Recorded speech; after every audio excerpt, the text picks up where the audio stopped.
Psicología y Sociedad presenta. Yo tengo como invitada especial a Ayaibes Montaz. Ayaibes Montaz es una amiga que yo conozco, una gran profesional con quien he tenido el privilegio y el honor de compartir estudios universitarios con relación de este mundo tan amplio como lo es la psicología clínica y que cada día más va en crecimiento, Ayaibes. El tema de la esquizofrenia, un tema de suma importancia. Quisiera aprovecharlo hoy y ver qué tanto provecho te podemos extraer para hablar de ese tema y poder orientar a las familias, cualquier familia sobre todo que tenga algún pariente o una persona que tenga la condición de la esquizofrenia. Vamos a empezar. Empezamos, ¿verdad que sí? Vamos a empezar. Vamos a empezar definiendo qué es la esquizofrenia, porque para mucha gente de repente decimos esquizofrenia y dirán ellos, ¿y qué es eso? ¿Cómo se come eso? ¿Qué es la esquizofrenia? La palabra esquizofrenia en su raíz etimológica significa división de la personalidad.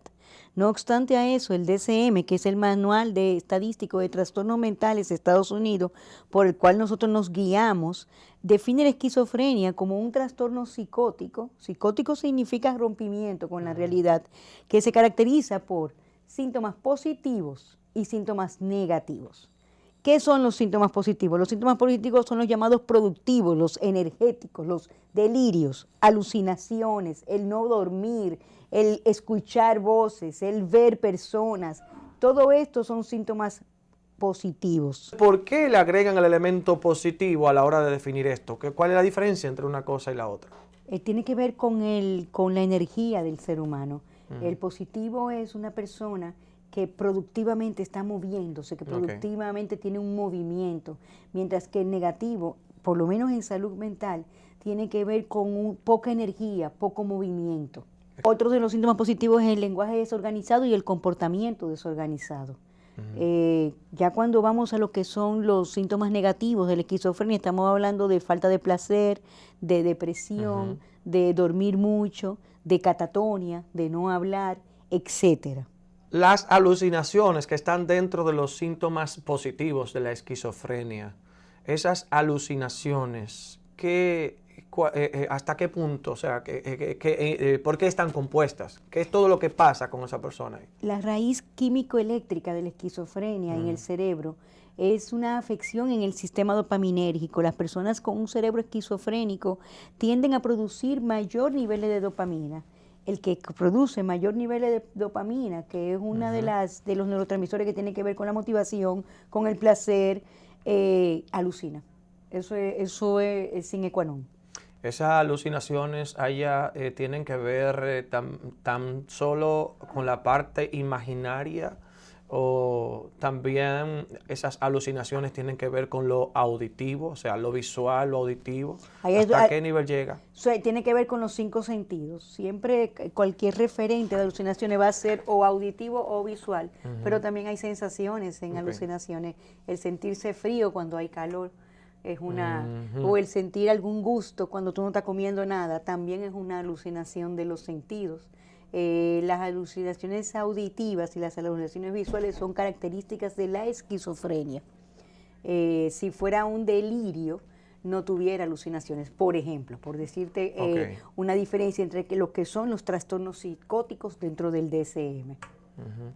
Excelente. Y si fuéramos a hablar entonces de la parte negativa, los síntomas negativos, ¿qué hablaremos ahí? Los síntomas negativos tienden a no accionar. El ser humano no acciona o el esquizofrénico no acciona. Tiene anedonia, tiene falta de placer, que es en la anedonia, tiene abulia, que es como aburrimiento. Tiene retraimiento social, sería eso. O retraimiento social. Ellos lo viven como aburrimiento. Ellos lo viven como estoy aburrido. Tiene un excesivo patrón de sueño donde duerme mucho, tiene hipersomnia, tiene tristeza, llegando casi a síntomas depresivos.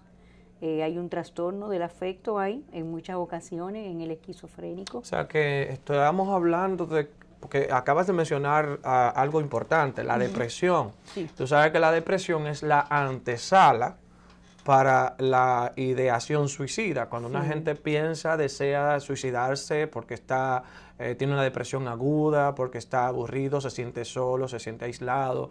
Y en el caso de una persona con esquizofrenia que de repente escucha voces, cuando esas voces no son reales, habría que depender qué entonces está escuchando a través de esas voces.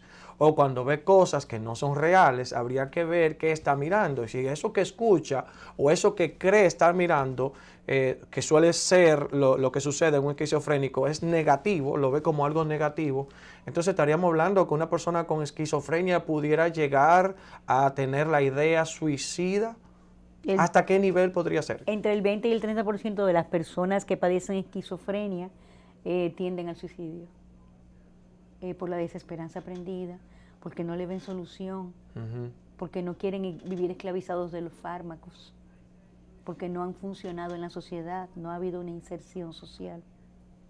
O sea que estamos hablando de que si tú me dices que no le ve esperanza a su enfermedad, no le ve una solución a la condición que tienen, están cansados de los fármacos, estamos hablando que la persona es consciente de la enfermedad, es así, es decir... En algún momento llega a ser consciente, cuando comienza a cuestionar sus delirios, cuando comienza a cuestionar sus alucinaciones. ¿Cómo llegamos a esa parte dentro de un tratamiento psicológico? Intervenimos primero farmacológicamente con neurolépticos que le bajan los niveles de dopamina. Entonces, al bajar los niveles de dopamina, la persona deja de alucinar y empieza a sentirse egosintónico con ella, o sea, tranquilo. Cuando pasa de síntomas positivos a síntomas negativos, es que los fármacos están funcionando, sabiendo que un fármaco, para que haga efecto, tiene que durar de 30 a 90 días. Ese cerebro recibiendo constantemente ese fármaco, una cantidad de miligramos de neurolépticos diarios. Ya que tú tocas el tema de los fármacos, dentro del mundo del tratamiento que puede recibir una persona con esquizofrenia, uno de ellos, porque ahorita vamos a hablar de los tipos de terapias que puedan haber, luego que regresemos del primer corte comercial. Pero yéndonos a la parte de los fármacos, ¿cuál es el efecto positivo que podría crear esto en el individuo? ¿Hasta qué punto pueden llegar estos fármacos a crear alguna especie de solución, bienestar a la persona? ¿Tienen efectos secundarios? ¿Cuáles son? Toda farmacoterapia, todo fármaco tiene efectos adversos. Mientras tú intervienes aquí, químicamente hablando, algo se despierta aquí. Los fármacos para la esquizofrenia tienden a dejar impotente. Hacen trastorno de disfunción sexual. ¿Sería uno de los elementos? ¿Sería ese el principal o es uno de los tantos? Es uno de los tantos. Incluso se han utilizado los psicóticos de primera y segunda generación, se han utilizado para personas con sexólicos, los que son adictos al sexo. Se ha utilizado este fármaco como una forma de que los adictos al sexo, en la República Dominicana se está utilizando actualmente, no tengan ese alto deseo sexual. ¿Qué hace con la sexualidad? Lo pone en un estado hipo. Estamos hablando de algo un tanto complejo, Ayaibes, porque tú me estás diciendo que un fármaco, entonces, al momento de tratar la enfermedad de la esquizofrenia, al mismo tiempo puede desarrollar otras condiciones. Y esas otras condiciones, me llega a la mente de repente que entonces tienen que ser atendidas con otros fármacos. Porque déjame decirte, o sea, si tenemos una persona con esquizofrenia que ya de por sí entra en la depresión, como hemos mencionado, se siente solo, comienza a escuchar voces, comienza a ver cosas que ambas no son reales, y de repente tiene una disfunción, por mencionar ese ejemplo que tú has mencionado, esto vendría también a ser un elemento más para afectar al individuo. Entonces tiene Y en que efecto, ya buscarse tenemos otro. que intervenir.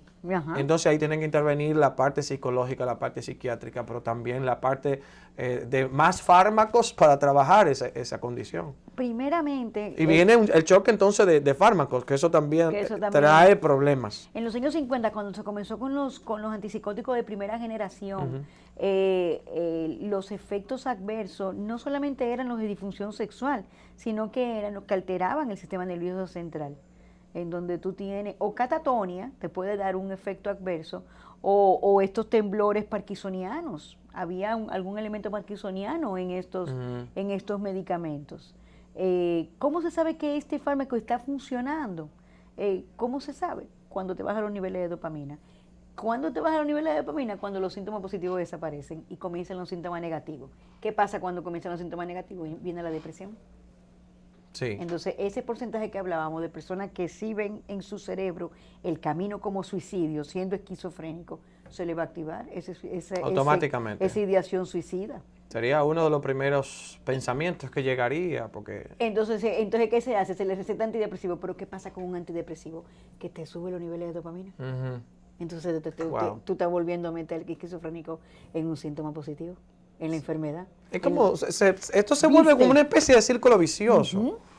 Es complicado esta parte. Óyeme, qué difícil debe de ser para una persona con esquizofrenia ser tratada, y qué difícil debe de ser para los familiares tratar a una persona con esquizofrenia, que vamos a hablar de ese punto después de la primera pausa. Quisiera hacerte la última pregunta antes del primer corte. ¿Cómo entonces, aunque ya creo que hemos visto parte de eso, cómo es la vida de una persona con esquizofrenia? ¿Cómo es la vida para esa persona? ¿Cómo esa persona lo concibe? ¿Cómo ve el mundo? Uno de mis pacientes esquizofrénicos me decía que él vivía en una jaula. Wow. Donde su libertad era coartada. Acuérdate, es una persona que está institucionalizada. Quizá desde pequeño ha tenido 5 o 6 institucionalizaciones, perdón. y no ha tenido libertad de movimiento. Wow. Su familia decide por él, su psicóloga decide por él, su psiquiatra decide por él. Básicamente todo el mundo decide por él lo que tiene que hacer, y él hasta cierto punto tiene conciencia de eso, o sea, tiene un cierto nivel de conciencia, y ese nivel de conciencia lo hace sentirse inútil, supongo. Son gente que quieren decir, yo quiero ser independiente, quiero ser libre, no quiero depender de los demás, porque llega un punto en que la persona se siente que es una carga. Sí. Llega el punto en que la persona se siente como una carga, y dicho sea de paso, si los familiares y las sociedad y las personas que tienen que tratar con las personas con esquizofrenia no están preparados para ellos, no tienen los elementos necesarios, el conocimiento necesario, que por eso la importancia de este programa de hoy, que hemos querido hacerlo en ese sentido, para llevar un poco de orientación. Entonces estamos hablando que llega un momento dado que ese contorno que está alrededor del esquizofrénico, de la persona con esquizofrenia, mejor dicho, entonces esas personas también se ven cargadas, y entonces eso puede que llegue un momento dado que si no hay mucho amor ahí, pues se despeguen y se distancien un poco, lo que se convierte también en algo adversivo para el individuo. Claro que sí.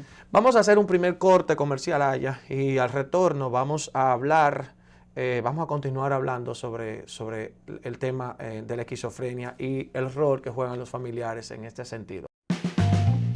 Gracias por visitar nuestro canal. Suscríbete si aún no lo has hecho, haz clic en el botón me gusta y comparte este video en tus redes sociales.